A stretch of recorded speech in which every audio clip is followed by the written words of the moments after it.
এই ইসলামের জন্য এমনও দিন গেছে আল্লাহ নবী নূহ নবী দয়া নবী দান্দা মোবারক খানা শহীদ হয়ে গেছে। এই ইসলামের জন্য এমনও দিন গেছে আল্লাহ নবী পাহাড়ে চলে গেছে, সেখানে গিয়ে পাতা ফলমূল খেয়েছে। এই ইসলামের জন্য এমনও দিন গেছে আল্লাহ নবীর প্রাণ প্রিয় সাহাবা হুজুরদেরকে নবী পাকের সামনে শহীদ হতে হয়েছে। এই ইসলামের জন্য এমনও দিন গেছে তায়েফের জমিনে তোমার আমার নবী যিনি আজও মদিনার জমিনে তোমার আমার জন্য কাঁদছে। আল্লাহ আমার উম্মত আমার উম্মতিদেরকে আপনি বাঁচান আল্লাহ। আল্লাহ আমার উম্মত আমার উম্মতিদেরকে আপনি মাফ করে দিন আল্লাহ। এ যুবক কিয়ামতের দিনে যেদিন তোমার আমার বাপ মা তোমার আমার হবে না, যে কিয়ামতের দিনে তোমার আমার ভাই বোন তোমার আমার হবে না, যে কিয়ামতের দিনে তোমার আমার স্বামী স্ত্রী একে অপরের হবে না, ওই কিয়ামতের দিনে যে রাসূলুল্লাহ তোমাকে আমাকে জাহান্নাম থেকে বাঁচাবার জন্য মাকামে মাহমুদে গিয়ে সিজদায় পড়ে গিয়ে চোখের পানি ফেলে কাঁদবে, ও রব্বি আল্লাহ আমার উম্মত উম্মতিদেরকে বাঁচা আল্লাহ, আমার উম্মত উম্মতিদেরকে ক্ষমা করে দেয় আল্লাহ, আমার উম্মত উম্মতিদেরকে মাফ করে দেয়। উম্মত হিসাবে কি এতটুকু দায়িত্ব নয় যে আমি নবীর দিনের যদি উপকার করতে না পারি কমসে কম আমার দ্বারা নবীর দিনের যেন ক্ষতি না হয়ে যায়? উম্মত হিসাবে কি এতটুকু দায়িত্ব নয় নবীর দিনের বিরোধী যারা করেছে এই আগাছাগুলোকে সাইজ করে দিবার কি দায়িত্ব আমাদের নাই? উম্মত হিসাবে কি এতটুকু দায়িত্ব নয় একসাথে কাঁধে কাঁধ মিলিয়ে জালিমদের বিরুদ্ধে প্রতিহত করে দুনিয়াকে জানিয়ে দেওয়া ইসলাম একমাত্র ধর্ম যেখানে নারীকে এত সম্মান দেওয়া হয়েছে যে বিবাহর আগে নারীকে তাকে নজরানা কি দেবে, দেনমোহর কি দেবে, নারীকে কি সম্মানিক দেওয়া হবে এটা আগে কথা বলে নিতে হবে।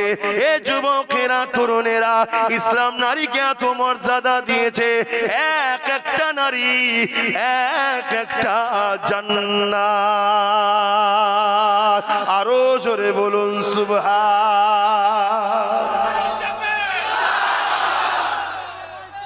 আল্লাহ।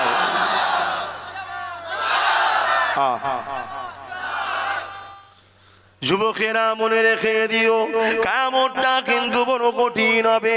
হে আমার নওজওয়ানেরা তরুণেরা, হে আমার উলামা ভাইয়েরা, হে আমার ইমাম ভাইয়েরা, হে আমার মুহাদ্দিস মুফাসসিরিন ভাইয়েরা, হে আমার নওজওয়ানেরা, আমি কাউকে ব্যক্তিগত আক্রমণ করছি না, দিনের স্বার্থে বলতে লেগেছি।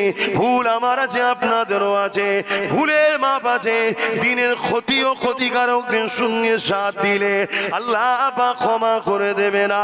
কেননা এই দিনের জন্য আমার রাসূলুল্লাহ জীবনে এত কষ্ট গেছে। এ যুবকেরা তরুণেরা ইতিহাসের পাতা সাক্ষী দেয় আল্লাহ নবী নূহ নবী দয়া নবী যখন বললে কে আসো বাবা ইসলামের জন্য মাল দাও বাবা, জালিমরা গোপনে গোপনে দল তৈরি করেছে, জালিমরা গোপনে গোপনে টিম তৈরি করে ফেলেছে, ইসলামের উপরে আঘাত করবে, মদিনার উপরে আঘাত করবে। কে আছো বাবা দিনের জন্য মাল লাগবে বাবা মাল দাও। সাহাবা হুজুররা যার যেমন আছে দিতে লেগেছে। ওই সময় দেখা যায় এক মহিলা এসে আল্লাহ নবীর দরবারে হাজির হয়ে গেলে, আল্লাহ নবীকে সালাম দিলে, সালাম দিবার পরে বলতে লাগলে ইয়া রাসূলুল্লাহ হাবিবাল্লাহ শুনলাম আপনি দিনের জন্য মাল চাইছে। আল্লাহ নবী বললেন হ্যাঁ মা, কেননা জালিমরা চক্রান্ত করেছে, তারা গোপনে গোপনে প্রস্তুত হয়েছে ইসলামের উপরে আঘাত করবে বলে। এই জন্য মা এই দিনের লড়াইতে এই দিনের জালিমদের মোকাবেলাতে যারা মাল দেবে আল্লাহ পাক তাদেরকে জমিন আসমানের মতো বড় বড় জান্নাত দিয়ে দেবে।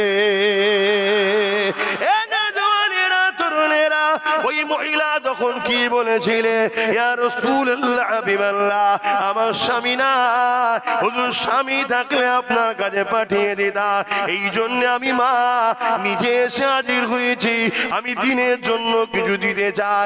আল্লাহ নবী বললেন, মা কি দেবেন আপনি?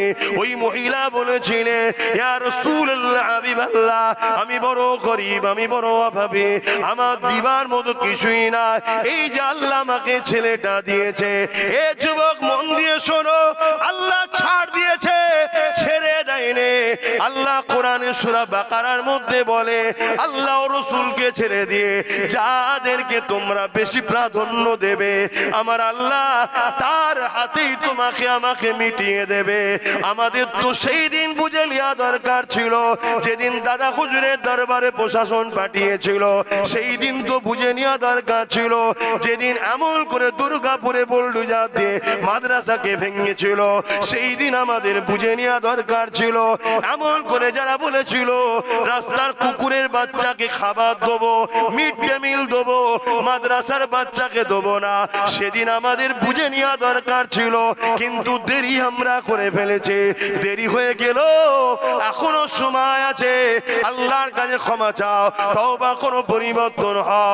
হে আল্লাহ, ভুল করেছি, মাফ করে দেন। আমার আল্লাহ বড় দয়ালু, ক্ষমতাবান, আমার আল্লাহ বড় দয়ালু, ক্ষমাশীল, তিনি অবশ্যই দয়া করে দেবে। যে কথা বলছিলাম, কত কষ্ট করে ইসলাম এসেছে, দেখো ওই মাটা বলতে লেগেছে, ইয়া রাসূলুল্লাহ হাবিবাল্লাহ, আমি আমার এই বাচ্চাটাকে ইসলামের পক্ষে দান করতে চাই। আরো জোরে বলুন সুবহান আল্লাহু আকবার,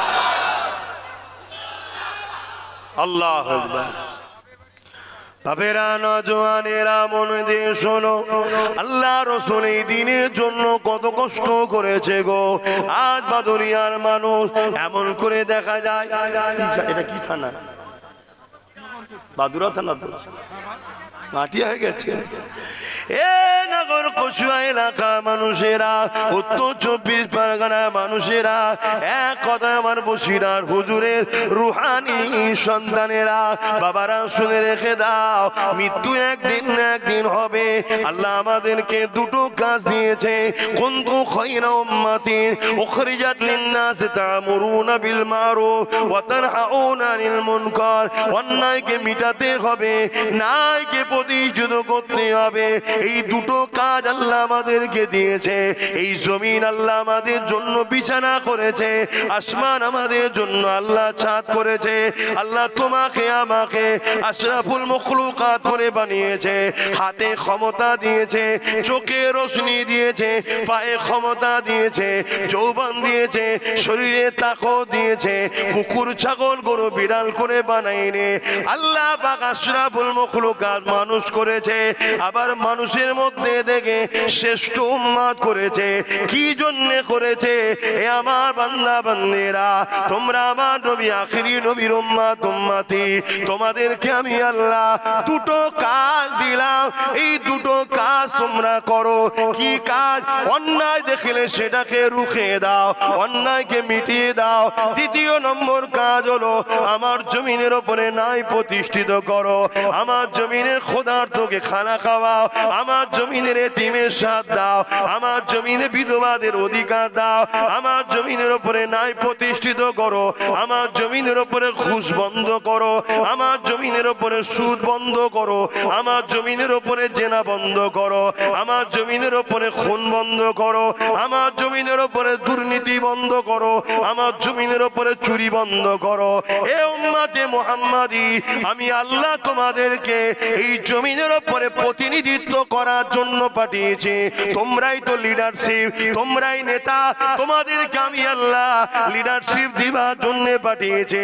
কিন্তু আজকে জমিনের মধ্যে এ উম্মতে মুহাম্মাদি, আজ আমাকে বলতে বড় দুঃখ লাগছে, আমরা রসুল ছেড়ে দিয়ে নবী থেকে দূরে সরে গিয়ে দুনিয়ার মুনাফিক বেঈমান চক্রান্তকারী নেতাদের খপ্পরে পড়ে আমরা আজকে দুনিয়া জমিনে নেতৃত্ব দিয়া তো দূরের কথা, প্রতিনিধিত্ব করা তো দূরের কথা, শ্রেষ্ঠ উম্মত তো দূরের কথা, আজ আমাদেরকে মেরে যদি দিতে পারে তাকে পুরস্কৃত করা হচ্ছে।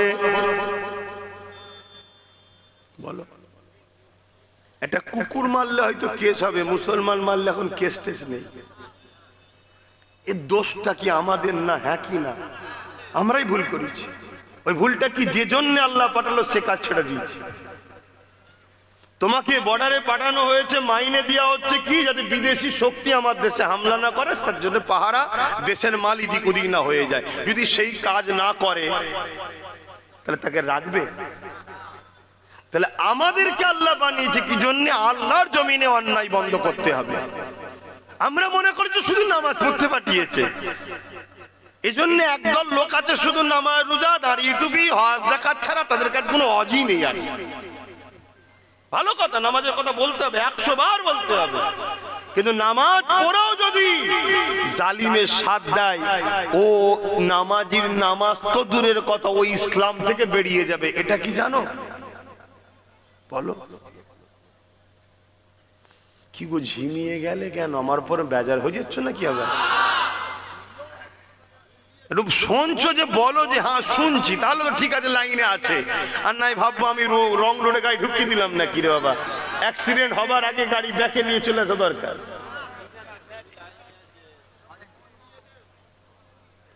খুব ভালো করে শোনো, দুঃখ কি নয় আমার রসুলের কত কষ্ট করা ইসলাম। বলো আমার ভাইয়েরা, দুনিয়াদারি করতে গিয়ে আমার রসুলের কষ্টের ইসলামটাকে ভুলে গেলাম আমরা। বলো, আজকে সবাই সবার জন্য চাইছে আসো আমার ঘর বাঁচাও, ইনি বলছে আসো আমার ঘর বাঁচাও, ইনি বলছে আসো আমার ঘর বাঁচাও, বিনিময়ে আমাদেরকে গেঁজার কেসে জেল ছাড়ার কি দেয়? বলো, যারই ঘর বেঁচিয়েছি বিনিময়ে তারা আমাদেরকে কেস ছাড়ার কি দিয়েছে? বলো, যাদের জন্যই লড়িছি বিনিময়ে তারা আমাদেরকে জিল্লাত ছাড়া, ঠকানো ছাড়া, প্রতারণা করা ছাড়া কি করেছে? বলো। অথচ যে রসুল তোমাকে আমাকে বাঁচার স্টাইল শিখিয়েছে, যে রসুল তোমাকে আমাকে পশুর জিন্দেগি থেকে মানুষের জিন্দেগিতে এনেছে, যে রসুল তোমাকে আমাকে বাপ মার মর্যাদা শিখিয়েছে, যে রসুল তোমাকে আমাকে অর্থনীতি, সমাজনীতি, পরিবার নীতি, রাষ্ট্রনীতি, রাজনীতি, এডুকেশন নীতি এবং দুনিয়াতে তোমাকে আমাকে যে বানিয়েছে, সেই রবকে চিনিয়েছে, সেই আল্লাহকে চিনিয়েছে, সেই রসুল তোমার আমার কাছে রেখে গেছে কোরআন, সুন্নাহ, ইসলাম, দ্বীনকে রেখে গেছে। তুমি আমি কারবার করছো করো, ব্যবসা করছো করো, রাজনীতি করছো করো, বন্ধুত্ব যার সঙ্গে করছো করো, কিন্তু একবার তো তোমার মনে রাখা দরকার, আমার কারবার ততদিন পর্যন্ত চলবে যতদিন সামনে ওয়ালা ইসলামের বিরুদ্ধে বলবে না। আমার রাজনীতি ততদিন তোমার সঙ্গে চলবে যতদিন তুমি আমার ইসলামের বিরুদ্ধে আঘাত দেবে না। আমি ততদিন তোমার সঙ্গে মিশবো। তুমি কোন ধর্মের আমার কাছে বিষয় নয়, তুমি আমার স্রষ্টারই সৃষ্টি। তুমি বাপ আদম মা হাওয়ার ছেলে। তুমি হিন্দু তো কি হয়েছে, আদিবাসী সাঁওতাল বাগদি তো কি হয়েছে, জবাব তুমি স্রষ্টার কাছে দেবে ভুল ঠিকের। কিন্তু মানুষ হিসাবে আমি তোমার সঙ্গে মিশবো ততদিন পর্যন্ত যতদিন তুমি আমার জানের থেকে প্রিয় দ্বীন ইসলাম আমিনার লালের উপরে আঘাত দেবে না, ততদিন তোমার সঙ্গে আমার সম্পর্ক মধুর থাকবে। যেদিন তুমি আমার রসুলের উপরে আঘাত দেবে, আমার কোরআনের উপরে আঘাত দেবে, আমার দ্বীনের উপরে আঘাত দেবে, সঙ্গে লড়াই করতে আমি পিছবো না। তোমার সঙ্গে দুশ্মনী করতে, বিরোধ বজায় করতে আমি পিছপা হব না। এই আকীদা, এই দ্বীনের উপরে মহব্বত আমাদের সবার হৃদয়ে থাকা দরকার আছে না নাই? হাত তুলে সাক্ষী দান আছে না নাই? তাহলে বলুন লাব্বাইক। সবাই বলুন ইয়া রাসূলুল্লাহ, হাত লম্বা করে বলুন লাব্বাইক লাব্বাইক লাব্বাইক। হুজুর আমরা হাজির আছি। বলো হুজুর আমরা হাজির আছি দ্বীনের জন্য মাল জান দিতে। নারে তাকবীর, নারে তাকবীর। কিন্তু সবকিছুর আগে একটা প্ল্যান তৈরি করতে হয়তো নাকি? আর প্ল্যান করে কাজ করবে, আবেগে নয়, জোশে নয়। জোশ আনো, হুঁশ হারিয়ে নয়। কথা মাথায় ঢুকছে তো নাকি? আমি ভুল করেছি আমার বাপকে গাল দেবে, এটার নাম ইসলাম নয়। একজনকেও ভুল করবে তার জন্য তার জাতকে গাল দেবে, এটার নাম ইসলাম। আমরা যে অন্যায় করেছে তাকে শুধু চিনি, ঠিক তো নাকি? তো ভাইয়েরা আমার, তাহলে আজকে সেই জায়গায় আবার রসুল কত কষ্ট করেছে এই ইসলামের জন্যে। আজকে সেই ইসলামকে আমেরিকাতে মিটাবার চেষ্টা করছে, ব্রিটেনে মিটাবার চেষ্টা করছে, ফ্রান্সে মিটাবার চেষ্টা করছে, স্পেনে মিটাবার চেষ্টা করছে। এমন করে পৃথিবীর প্রতিটা জায়গাতে ইসলামের বিরুদ্ধে নানা রকম কার্টুন তৈরি হচ্ছে, নানা রকম ফিল্ম বানানো হচ্ছে, নানা রকম বিদ্বেষ তৈরি হয়েছে। এই আবহাওয়া কিন্তু আমার ভারতে ছিল না। যেদিন থেকে এই অপদার্থ অনুপযুক্ত কেন্দ্রে বিজেপি সরকার এসেছে, সেদিন থেকে বারবার আমার ইসলামের উপরে আঘাত দেওয়ার একটা যেন ফ্যাশন তৈরি হয়েছে। এ থেকে বোঝা যাচ্ছে গভর্নমেন্ট পিছন থেকে মাদত দিচ্ছে।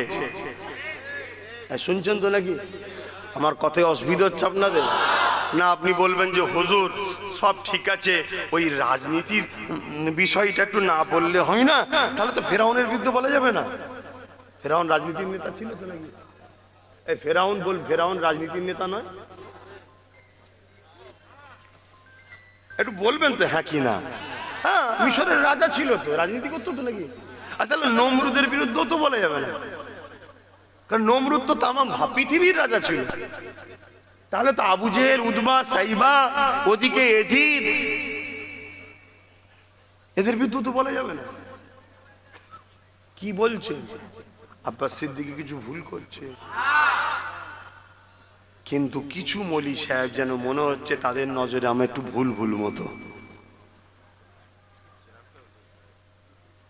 আরে এখানে নেই তো কি হয়েছে, দূরে তো আছে। তারাই তো চলে যাবার পর এদের মাথাকে ওয়াশ করে আমার বিরুদ্ধে। নাই যে জোয়ার, যে ঐক্য, যে একতা আল্লাহ পাক কারো দ্বারা কিছু করিয়ে নেয় ইনশাল্লাহ। তা আগামী দিন ইনশাল্লাহ যদি আমার উলামা ভাইয়েরা, ইমাম সাহেব ভাইয়েরা যদি পক্ষে নাও আসে, যদি চুপ থাকে, এমন একটা জায়গায় পৌঁছে যাব না, সবার দাঁত ভেঙে দিবার মতো ক্ষমতা রাখবো, মানে জালিমদের। কিন্তু পিছন থেকে কামড়ে নিচ্ছে না, আর সাধারণ ছেলে ভাবছে ইও তো মৌলী সাহেব টাইপের।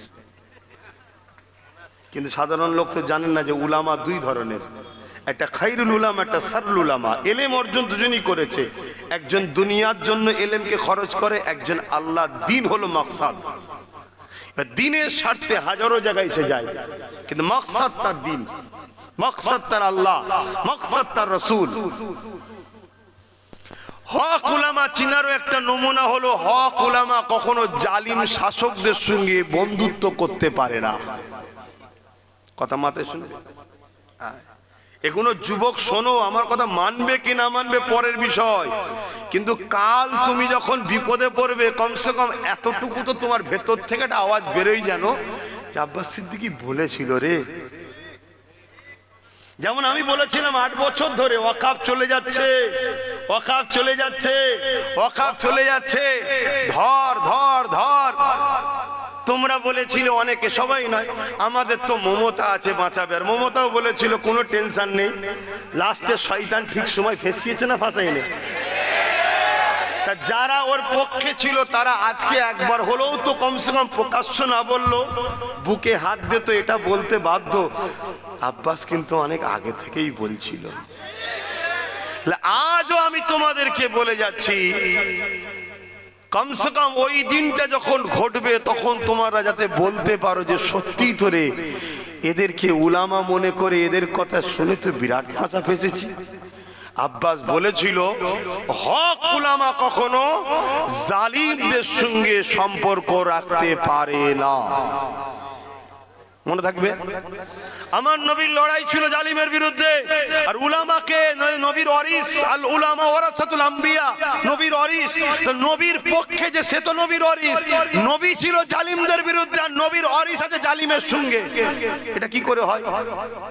ইমামে আজম ছিল জালিম শাসকের বিরুদ্ধে, ইমাম মালিক ছিল জালিম শাসকের বিরুদ্ধে, ইমাম বুখারী ছিল জালিম শাসকের বিরুদ্ধে, ইমাম সুফিয়ান সাউরি ছিল জালিম শাসকের বিরুদ্ধে। ভারতবর্ষের সুলতান হিন্দ গরিব বেনওয়াজ ছিল জালিম শাসকের বিরুদ্ধে, হযরত মুজাদ্দিদ আল পেশানি জালিম হতভাগা আকবর ভারতের রাজা ছিল তার বিরুদ্ধে, আমার তোমার মুর্শিদ কেবলা মুজাদ্দিদ জামান দাদা হুজুর পীর কেবলা, আমার তোমার হাফিজুল হাদিস বসিরহাট আল্লামা হুজুর, এরা সবাই ব্রিটিশদের বিরুদ্ধে লড়াই করেছে। জোরে বলুন সুবহানাল্লাহ।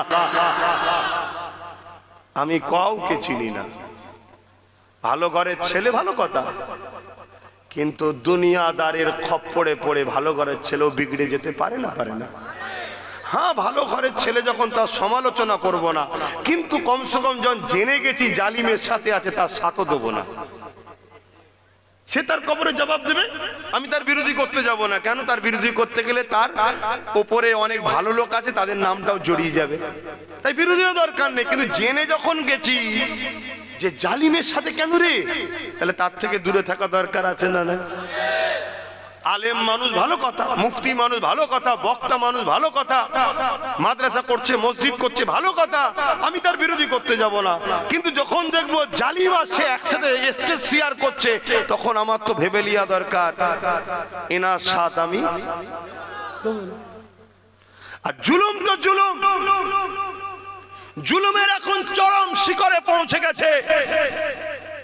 এতদিন জুলুম ছিল চাকরি চুরিতে, এতদিন জুলুম ছিল শিক্ষা চুরিতে, এতদিন জুলুম ছিল মানুষের অধিকার নাগরিকত্ব হরণ নিয়ে, এতদিন জুলুম ছিল মানুষকে হত্যা করা নিয়ে। আজকে জুলুমের শিখর এত দূর পৌঁছে গেছে, আমার মসজিদকে মিটিয়ে দিচ্ছে, আমার মাদ্রাসাকে মিটিয়ে দিচ্ছে, আমার কবরস্থান ঈদগাহকে মিটিয়ে দিচ্ছে, আমার কোরআনকে শেষ হয়ে যাবে বলছে। এরপরেও যদি কোন উম্মতে মুহাম্মাদি, সে আলেম হোক আর সাধারণ মুসলমান হোক, তাদের সঙ্গে মেশে রাসূলুল্লাহর হাদিস বলছে এরা ইসলাম থেকে বেরিয়ে যাবে, আমার বাপের কথা নয়। মিশকাত শরীফের হাদিস, রাসূল বলছে কেউ জালিম জানার পরও তাকে শক্তিশালী করার জন্য তার সাথ যদি দেয়, সে মুসলমান ইসলাম থেকে বেরিয়ে যায়। যে ইসলাম থেকে বেরিয়ে যায় সে ঈমানদার থাকতে পারে না। এতদিন সে মসজিদের বিরুদ্ধে ছিল না, তুমি তার সাথ দিয়েছিলে ভিন্ন বিষয় দুনিয়াদারি। এতদিন সে কোরআন শেষ হয়ে যাবে বলে না, তুমি সাথ দিয়েছিলে ভিন্ন বিষয়। এতদিন সে মাদ্রাসা শেষ হয়ে যাবে বলেনি, তুমি তার সাথ দিয়েছিলে ভিন্ন বিষয়। এতদিন সে এমন করে ওয়াকফ কালা কানুনকে মেনে লাইনে, অর্থাৎ কেন্দ্রের জালিম সরকারের সঙ্গে হাত মিলাইনে, তুমি তাকে মেনেছিলে আলাদা বিষয়। আজ যখন দিনের মতো সত্য, কেন্দ্র সরকার যেমন দুশমন এও তেমন দুশমন, এরপরেও যদি তুমি এর সাথ দাও, তাহলে জেনে রেখে দিও রাসূলুল্লাহর হাদিস অনুযায়ী তুমি মুফতি হতে পারো, পীর হতে পারো, পীরজাদা হতে পারো, মাওলানা হতে পারো, ইমাম হতে পারো, বক্তা হতে পারো, সাধারণ মুসলমান হতে পারো। জালিমকে শক্তিশালী করার জন্য যে সাথ দেয় রাসূলুল্লাহর হাদিস, সেই ইসলাম থেকে বেরিয়ে যায়, বেরিয়ে যায়, বেরিয়ে যায়। এটা জাতির কাছে জানানো আমার দরকার আছে না নাই? হাত তুলে বলুন দরকার আছে না নাই? এজন্য জানালাম। এবার এইটা জানাতে যদি কেউ বলে আমার ক্ষতি হয়ে যাবে, আমি কি করব? তোর ক্ষতিটা ভাববো না, আমার দ্বীনের কথা আগে ভাববো। কথা বলে তোর ক্ষতিটা আগে ভাববো না, আমার ভালোবাসার মানুষগুলো ইমানদার হয়ে জান্নাতে যাকে, এটা ভাববো।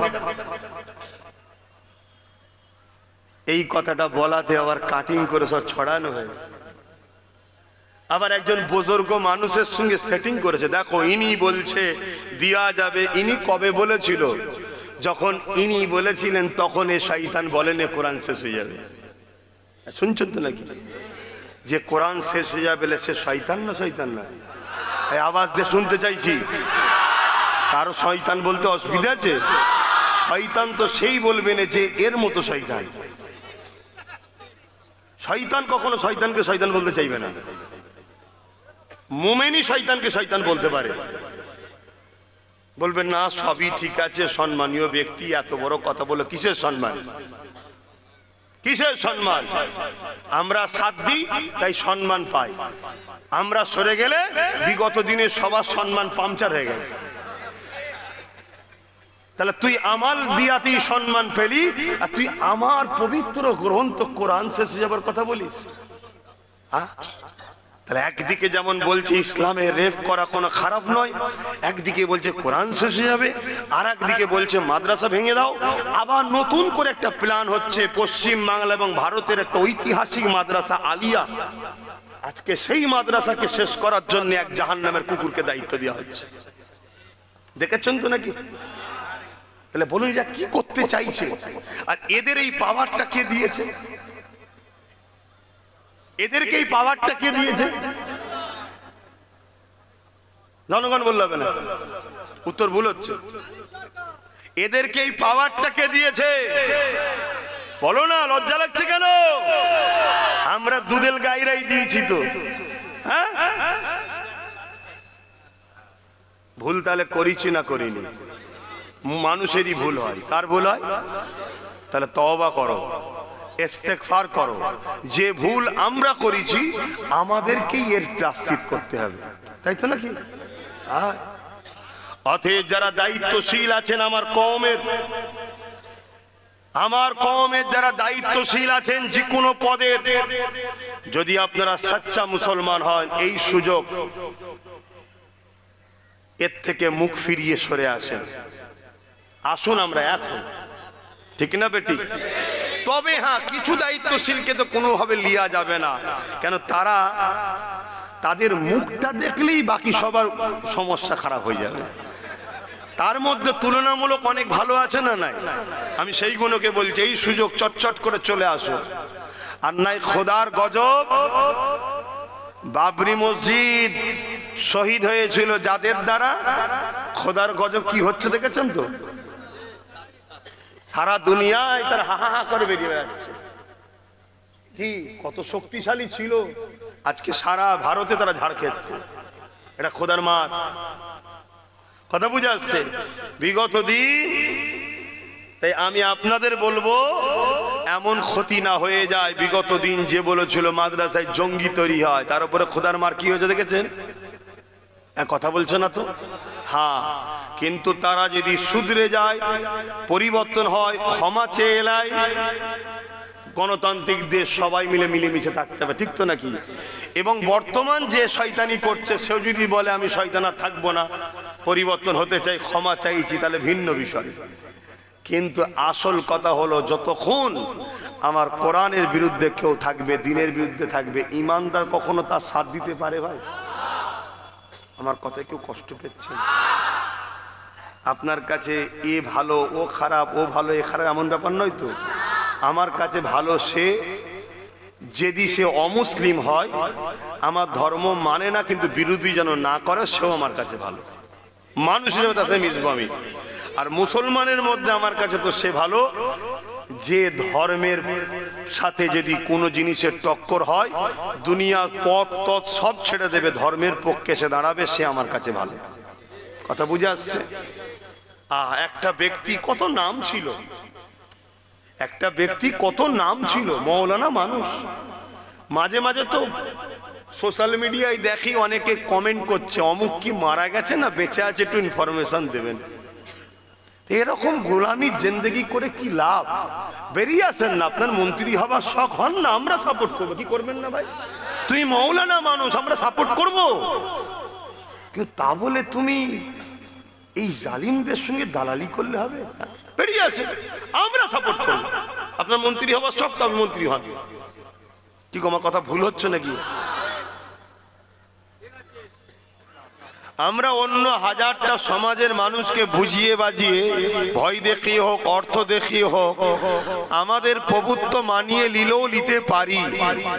কিন্তু ইসলাম এক ওয়াহিদ ধর্ম, যেখানে যত বড়ই ঘোরের মধ্যে থাকুক আর যত বড়ই পাপী হোক, তাকে যদি বলা হয় তোর হুজুরকে সেজদা কর, সে হুজুরের ঠ্যাং ধরেই কাঁচার মধ্যে দেবে। হুজুরকেও সেজদা মুসলমানের বাচ্চারা করে। একমাত্র মুসলমানের বাচ্চা জানে সেজদার হকদার কে? আল্লাহ। যে আমায় খোদা বলে একজনকেই আমরা মানি। দ্বিতীয় নম্বর, ইসলামের বিরোধী করে কারা জানেন? যারা ধর্মের আড়ালে ভণ্ডমি করে।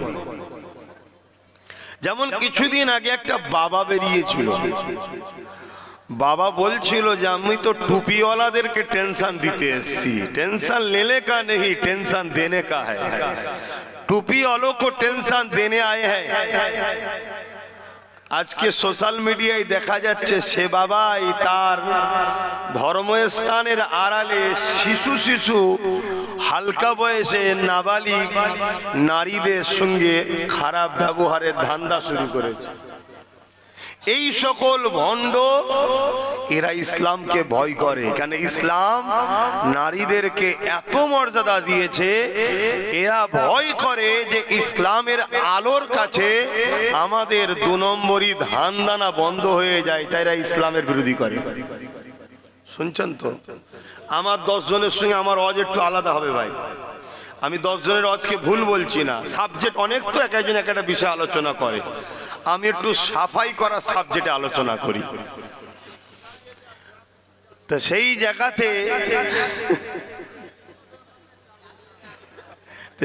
জায়গাতে এই এক শ্রেণীর মানুষ ইসলামের বিরোধী করে, আর এক শ্রেণীর মানুষ ইসলামের বিরোধী করে যারা হলো ইসলাম সম্বন্ধে জানে না, কিন্তু তাদেরকে কিছু এই ভণ্ড বাবারা ভুল বুঝিয়েছে ইসলাম সম্বন্ধে। সেই ভুল বুঝানোতে তারা ইসলামের বিরুদ্ধে বকে। এই যে 3টে ক্যাটাগরি বললাম, এই 3টে ক্যাটাগরি যুগে যুগে ইসলামের বিরোধী করে, কিন্তু এরা কোনোদিনই প্রকাশ্য আসার সাহস পায় না।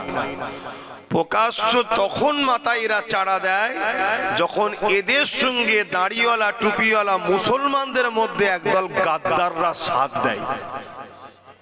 কথা কিছু মাথায় ঢুকছে? তখন এরা প্রকাশ্য আসে। আর প্রকাশ্য যখনই আসে তখন একটা বিরাট বড় সংগ্রাম তৈরি হয়, রূপরেখাটা আলাদা হয়ে যায়। আর রূপরেখা যখনই ব্যাপকভাবে আলাদা হয়, রেজাল্ট কি হয় জানেন? রেজাল্ট এটাই হয়, জনমের মতো তাদের নাম নিশানা আল্লাহ মিটিয়ে দেয়, নতুন নতুন অতিথি ইসলামের মধ্যে এন্ট্রিও হয়। জোরে বলুন সুবহানাল্লাহ, আরো খুশিতে বলুন সুবহানাল্লাহ। আহা, কিন্তু আজকে দেখছি আমরা নতুন করে আবার একদল জালিম প্রকাশ্য ইসলামের বিরুদ্ধে লেগেছে। প্রকাশ্য তারা বলছে ইসলাম মুক্ত ভারত চাই, ইসলাম মুক্ত বাংলা চাই। শুনেছেন আপনারা? কেউ একটু সাড়া দেবেন হ্যাঁ কি না বলছে। আজকে আমারও বলতে বাধ্য হচ্ছি, এরা এইগুলো বলার সাহস আজকে পাচ্ছে এই কারণে এদের সাথে আমাদের কিছু গাদ্দার সাথ দিয়েছে, তাই না হয় এ সাহস এরা পাই না। তাহলে সেদিনটাও বাকি নয়, খুব শিগগিরই কিন্তু একটা বিরাট বড় সংগ্রাম লড়াই হবে। এই লড়াইয়ে একদিকে থাকবে মানবতা প্রেমিক, ইনসাফ প্রেমিক, ইনসানিয়ত প্রেমিক, নাই সত্যবাদী যে কোনো হলো ইসলাম। অপর দিকে থাকবে সন্ত্রাস, অত্যাচারী, মানবতার বিরুদ্ধে, নারীদের অধিকারের বিরুদ্ধে, গরিবদের লুটেরা, অসভ্য চরিত্রহীন জালিম। আর একদিকে থাকবে এই লড়াইয়ে আপনারা কি ইসলামের পক্ষে থাকতে রাজি আছেন? আল্লাহকে সাক্ষী রেখে বলুন, লড়াই কিন্তু খুব ব্যাপক হবে। হাত নামান। আমি কোনো গল্প বলতে আসছি না, আমি বাস্তবটা আপনাকে জানাতে এসেছি। আবহাওয়া কিন্তু সেই দিকেই যাচ্ছে, পুরাতন দিনের সঙ্গে মিলিয়ে। গোপনে গোপনে ষড়যন্ত্র তারা অনেক দিন ধরেই করছে, কিন্তু প্রকাশ্য তারা আসেনি। প্রকাশ্য আজ এসেছে, এর মানে এটাই সেদিনও আমাদের কিছু গাদ্দার তাদের সাথ দিয়েছিল, আজকেও আমাদের মধ্যে কিছু গাদ্দার তাদের সাথ দিচ্ছে। নচেত আমরা দেখেছি যখন আমাদের সংখ্যা কম ছিল, বিজয় আমাদের ছিল, জয় আমরা হতাম। আজ সংখ্যা আমাদের বেড়েছে, আমরা বারবার পরাজিত হচ্ছি। কারণটা কি? আমাদের মধ্যে গাদ্দার আছে। এই গাদ্দারটাই হচ্ছে সব থেকে ভয়ঙ্কর। আজকে ওপেন বলা হচ্ছে মুসলমানদের 10টা মেয়েকে নিয়ে আসো, তুলে চাকরি দেওয়া হবে। আজকে ওপেন বলা হচ্ছে মুসলমানদেরকে হত্যা করো, মুসলমানদেরকে মেরে দাও। ইসলামের বিরুদ্ধে নানা রকম প্রকাশ্য আমার মাতৃভূমিতে, আমার বাংলাতেও বলা হচ্ছে, যেটা কখনো আমরা ভাবিনি। এ জায়গায় সমাজকে, জাতিকে সজাগ করা একজন ধর্ম প্রচারক হিসাবে আমার দায়িত্ব আছে না নাই? বাস আমি সেই দায়িত্বের কাজ করছি। আমি কোন রকম কোন অন্য ধর্মের বিরুদ্ধে বলছি না, কেন ইসলাম কখনো অন্য ধর্মের বিরুদ্ধে লড়াই করেনি আর করার ইজাজত দেয়নি। ইসলাম বারবার লড়াই করেছে জালিমদের বিরুদ্ধে, সন্ত্রাসদের বিরুদ্ধে, আতঙ্কবাদের বিরুদ্ধে, নারীদের উপরে যারা জুলুম করে তাদের বিরুদ্ধে, গরিবদের যে হক কেড়ে নেয় তাদের বিরুদ্ধে। ভাই শুনতে হবে কথাগুলো। আর না হয় আমার হজ করার কোনো ইন্টারেস্ট নেই ভাই, আল্লাহ জাত পাকের কসম করে বলছি যে করে খেতে হবে, এর জন্য জলসা করতে হবে, এই ইন্টারেস্ট নেই আমার। আমি একটা চেষ্টা করছি যদি বলার পরও জাতি একটু জাগে, কমসে কম তোমাদের বাচ্চাগুলো বেঁচে যাবে।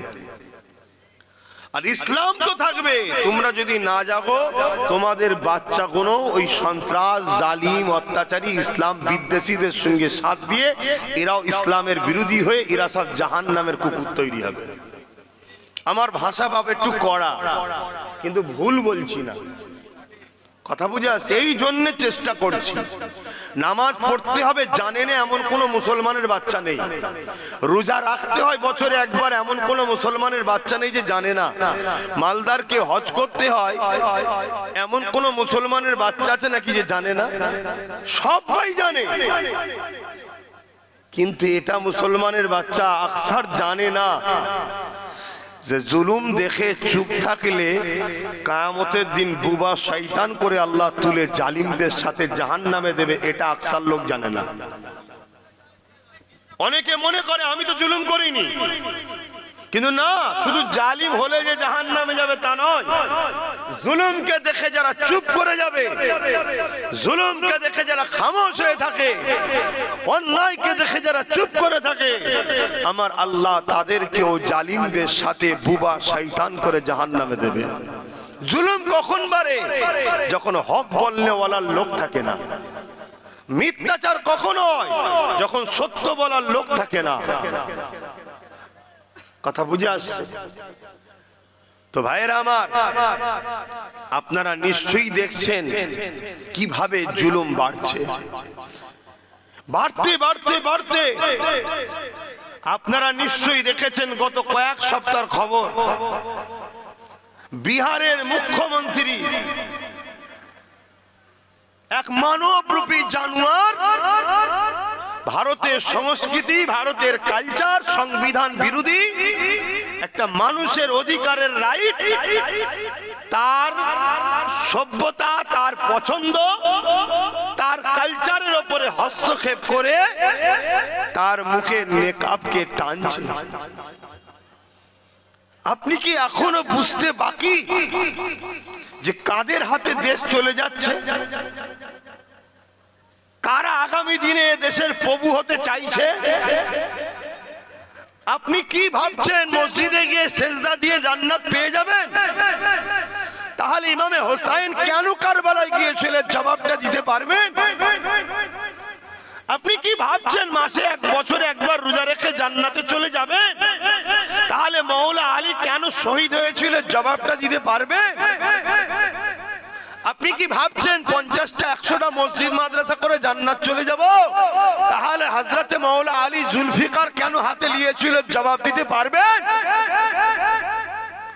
ইসলাম যেমন ন্যায়কে প্রতিষ্ঠিত করার নাম, ইসলাম তেমন অন্যায়কে নির্মূল করে দিবারও নাম ইসলাম। জোরে বলুন সুবহানাল্লাহ। আমি আবার বলছি, ইসলাম কখনো কোনো ধর্মের বিরুদ্ধে লড়াই, জোরে বলুন, করেনি, করা নিষেধ করেছে। কারো ধর্মীয় অধিকারে হরণ করতে ইসলামের নিষেধ আছে। আমার নবী যখন মদিনার রাষ্ট্রপ্রধান হয়েছিলেন, মদিনার সনদ তৈরি হয়েছিল যেখানে কোনো ধর্মের উপরে কেউ হস্তক্ষেপ করবে না, যে যার মতো করে থাকবে, এই চুক্তিবদ্ধ তৈরি হয়েছে। আজকে সেই জায়গায় স্বাধীন দেশে সংবিধান বিরোধী একটা ধর্মের ভাবাবেগে আঘাত দিয়ে প্রকাশ্য ক্যামেরার সামনে যাতা সাধারণ গুমুট খাওয়া লোক নয়, একটা রাজ্যের সিএম যদি একটা মা সমতুল্য নারীর জাতের ভাবাবেগে আঘাত দেয়, তাহলে সমাজ কোথায় যাচ্ছে? এ বিষয়ে কোন সমাজের শিক্ষিত পণ্ডিতদের মুখে কোনো বক্তব্য পাওয়া যায়? বুদ্ধিজীবীদের?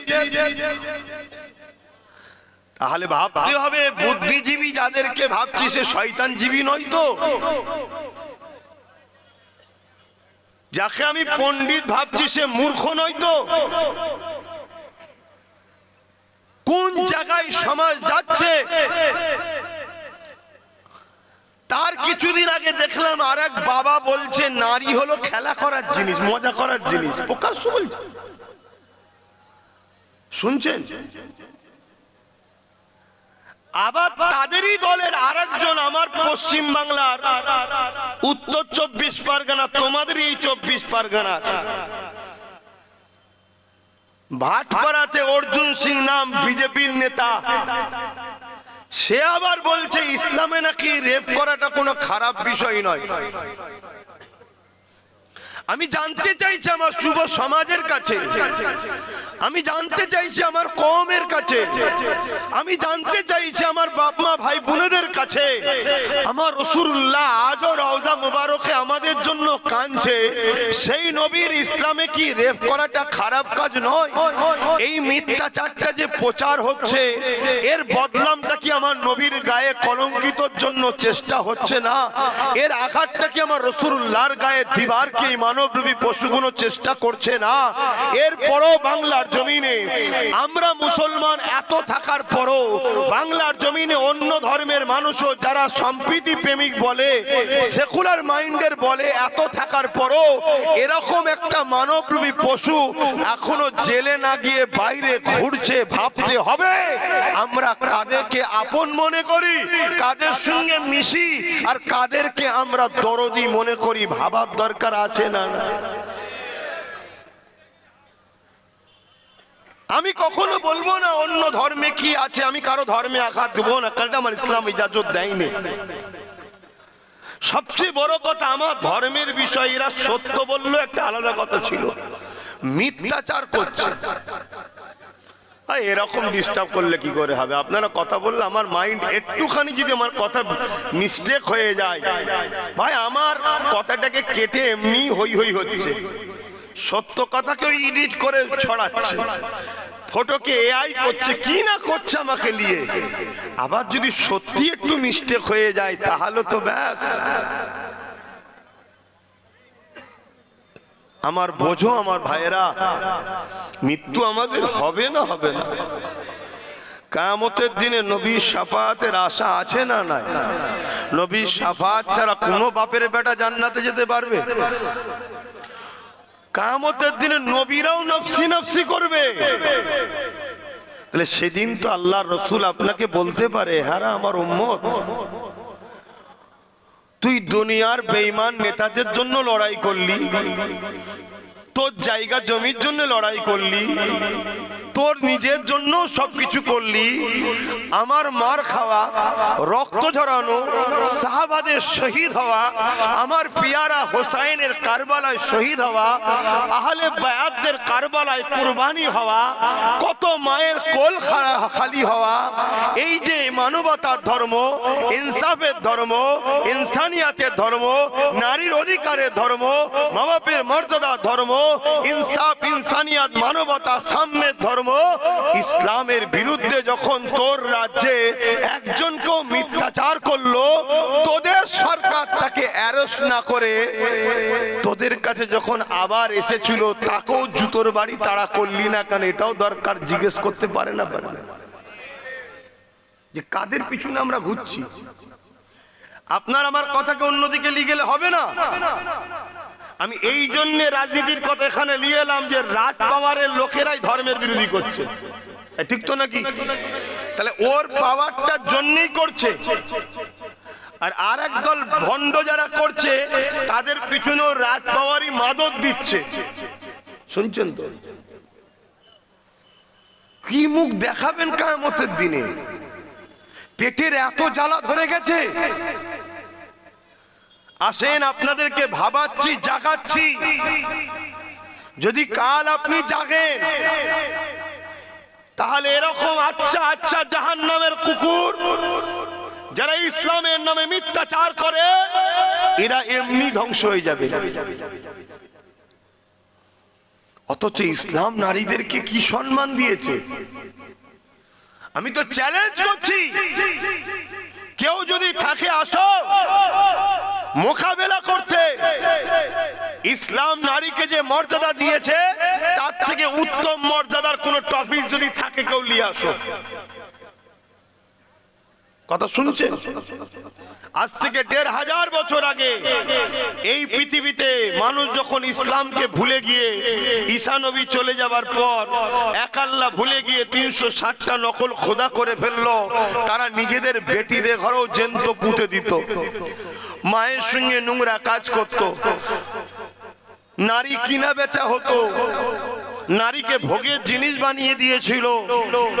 আমার দয়ান নবী মুহাম্মদ আরবি সাল্লাল্লাহু আলাইহি ওয়াসাল্লাম তিনি শুধু আমাদের নয় প্রত্যেকটা মানুষেরই তিনি রাহমাতাল লিল আলামিন, সবার নেতা, সবার জন্য তিনি এসেছেন। তিনি এসেই তো নারীদেরকে জ্যান্ত পুতার হাত থেকে বাঁচিয়েছেন। জোরে বলুন সুবহানাল্লাহ। বাজারে নিলামে হতো তার হাত থেকে বাঁচিয়েছেন। জোরে বলুন সুবহানাল্লাহ। নারীকে তো এত সম্মান দিয়েছে, আল জান্নাতু তাহতা আকদামুল উম্মাহাত, নারী মায়ের জাত, তার মায়ের পায়ের তলাতেই তো ছেলেদের জান্নাত। জোরে বলুন সুবহানাল্লাহ। আল্লাহ রাসূল বলেছে কোন নারীর উপরে কেউ যদি অত্যাচার, রেপ করে, তারপরে জুলুম করে, তাকে গলা পর্যন্ত পুঁতে দিয়ে পাথর মারতে মারতে মেরে ফেলে, এটার নাম ইসলাম। কেন? যে মায়ের জাতে সম্মান দিতে পারে না ওই পুরুষটা পুরুষ থাকে না, ও একটা হিংস্র পশু, ওর বেঁচে থাকার অধিকার নেই। দেখতে মানুষ কিন্তু হিংস্র পশু, ওর বেঁচে থাকার অধিকার নেই। ইসলাম বলছে কেন? ও মায়ের জাতকে সম্মান দেয় রে। আর সেই ইসলামের নামে আজকে আমার রাজ্যে প্রকাশ্য ইসলামের নামে মাইকে মিথ্যাচার করা হচ্ছে, এমন কথা যে ইসলামে নাকি রেপ করা খারাপ নয়। আগামী দিন মুসলমান যেখানে তুমি হকারি করতে যাবে, যেখানে বাজারে যাবে, যেখানে তোমায় একা পাবে, তোমাকে সেখানে মারা হবে এই কথার জন্য যে এ মোল্লাদের ঘরে মার, এরা নারীদেরকে জুলুম করে। তাহলে কি প্ল্যান করা হচ্ছে বুঝতে পারছো? এ থেকে বাঁচতে গেলে প্রথমে তোমাকে এর বিরুদ্ধে লড়াই করে জবাব দিতে হবে যে ও ভুল বলছে। শুনছেন তো নাকি? তবে আল্লাহ তোমাকে সব জায়গায় সম্মান দেবে। আর নচেত ওর কথাটা বাকি সব জায়গায় ছড়িয়ে গেলে তোমাকে আল্লাহ জিল্লাত দেবে। চুপ থাকার জন্য তুমি মরবে দুনিয়াতে, পরকালে। এজন্য আব্বাস সিদ্দিকী বলছে, অসুবিধা হচ্ছে? আছে কেউ? ইসলাম নারীকে কি সম্মান দিয়েছে? কারো ঘরে সন্তান হলে কন্যা পুঁতে দিত। আল্লাহ রসুল বলল কন্যা এসেছে পুঁতার জিনিস নয়, কন্যা হলো রহমতের পয়গাম নিয়ে আসে। আল্লাহ রসুল বললেন কারো ঘরে দুটো কন্যা সন্তান হলে ওই বাপ যদি কন্যা সন্তানকে লালন পালন করে বিয়ে দিয়ে দেয়, আমি রাসূলুল্লাহ তার জন্য শাফাআত করব। জোরে বলুন সুবহানাল্লাহ। এক সাহাবী এসে বলছে হুজুর আমার তো একটা কন্যা, তাহলে এই নিয়ামত তো আমি পাবো না। আল্লাহ নবী বললেন যাও, তোমাকে আমি বলছি ওই কন্যাকে লালন পালন করে তার সেবা যত্ন করে তাকে বড় করো, তাকে মহব্বত করো, বাপ হিসাবে তার গার্জেন হয়ে তাকে নিরাপদে রেখে তাকে বড় করে বিবাহ দায়িত্ব বিবাহ দিয়ে দাও, আমি রাসূল তোমারও শাফাআত করব। জোরে বলুন সুবহানাল্লাহ। আল্লাহ রাসূল আরো বলছে কারো যদি তিনটে কন্যা হয়, ওই তিন কন্যার বাবা যদি তিনটে কন্যাকে লালন পালন করে তার বিবাহ দিয়ে দিতে পারে, রাসূলুল্লাহ দুই আঙ্গুল তুলে দেখাচ্ছে যেমন পাশাপাশি ওই তিন কন্যার বাবা আর আমি রাসূলুল্লাহ আল্লাহর জান্নাতে পাশাপাশি থাকবো। জোরে বলুন সুবহানাল্লাহ, আরো জোরে বলুন, আরো খুশি হয়ে বলুন নারে দিবে। দ্বীন ইসলাম, দ্বীন ইসলাম, ইসলামের দুশমনেরা, ইসলামের দুশমনেরা, ইসলামের দুশমনেরা মুর্দাবাদ, মুর্দাবাদ বলুন, দুবার করে বলবেন, ইসলামের দুশমনেরা, ইসলামের দুশমনেরা নারে দিবে। কিন্তু আজকে তার জাল জেল হলো কেন? সরকার তো তোমার আমার, কি তুমি আমি তো সরকার টিকিয়েছি। আমার কথার উত্তর দেবে, জেল হলো? ওর নামে কেস হয়েছে তাও জেল হলো? তাহলে ও প্রকাশ্য ইসলামের বিরুদ্ধে, আর এ গোপনে ইসলামের বিরুদ্ধে, তাই ওর কথাকে সাপোর্ট করলো। না হয় এই সুযোগে তো ও তো বিজেপির লোক, এই সুযোগে তো রাজনীতির ফয়দা লিয়াও দরকার ছিল, যে ভোট দে দিল কি সব সেটিং এ। আর আমরা মুসলমান হাঁ করার মতো 500 টাকায় বিক্রি হই। দুনিয়াতে তো যা হচ্ছে হচ্ছে, আখেরাতেও আল্লাহ ছাড়বে নাকি বলো? তোমার সামনে যদি তোমার বাপকে কেউ গালি দেয় আর তুমি যদি চুপ করে চলে আসো, তোমার বাপ তোমাকে ভালো নজরে দেখবে? আরে হাজারো বাপ কুরবান হবার পর ইসলাম এসেছে। আজকে সেই ইসলামের নামে এত বড় একটা জঘন্যতম অপরাধ ইলজাম লাগালো, তার কিছু হলো না। উপরন্তু এদের বিরুদ্ধে কোন সাধারণ মুসলমান যদি প্রতিবাদ করতে নাবে, রাজ্য সরকারের পুলিশ তাদেরকে কেস দেবে, অ্যারেস্ট করবে। তাহলে এ থেকে বোঝা গেল আমাদের হাতে সব থাকার পরও আমরা গোলাম হয়েছি। একটা জায়গা আমরা পরকে ছেড়ে দিয়েছি, নিজেদের কথা ভাবিনি। এটা আব্বাস সিদ্দিকীর বুঝানো কি ভুলে গেল? অনেকে বলবে এটা কেন বলতে গেল, জানতে হবে এ সেজেছে আমাদের, কিন্তু হাকিকাতে আমাদের নয়। কেন যে লাঠি দেও আমাকে মারছে, ওই লাঠিটা যদি কেড়ে নিয়ে আমার হাতে নি, আর মারতে পারবে? যে জোরের জন্য এত বড় কথা বলে আজকে জেলে গেল না, ওই লাঠিটা, ওই পাওয়ারটার নাম কি জোরে বলুন? তো ওটা যদি কেড়ে আমরা হাতে নিয়ে নি, ওরকম বলার সাহস থাকবে কারো? ভাবো